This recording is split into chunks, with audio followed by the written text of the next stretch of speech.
Alright, well, this is the next video right after that one I just did.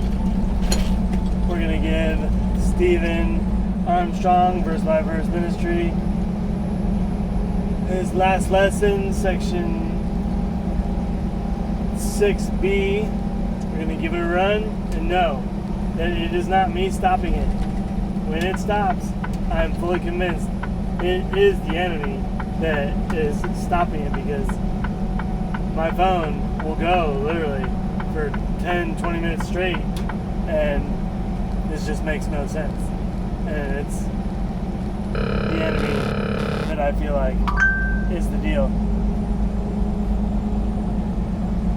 In his teaching about this goal of standing before Christ and our judgment day with the potential to receive a good report. I've labeled this outlook, this Christian way of thinking, as having missional living.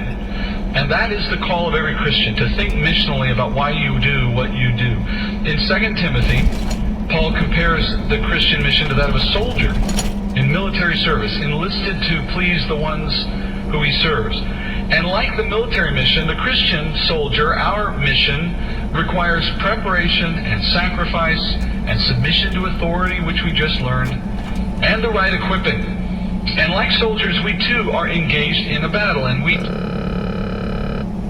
an enemy who is intent on preventing our success. And that final comparison, that of an enemy and of battle, is what leads us down to the final instructions of Paul's letter in chapter 6. Today, Paul is addressing the nature of the battle that we face as we live missionally, and the formidable enemy who is set against us. Let's start in verse 10. Paul says, "Finally, be strong in the Lord and in the strength of his might. Put on the full armor of God, so that you will be able to stand firm against the schemes of the devil. For our struggle is not against flesh and blood, but against the rulers, against the powers." I'm going to see if it keeps going, but luckily it hasn't stopped yet. So maybe I have to just keep going back and forth. Against the world forces of this darkness, against the spiritual forces of wickedness in the heavenly places.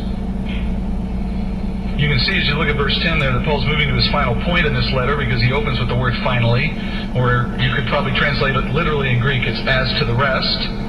Paul asks the church, be strong in the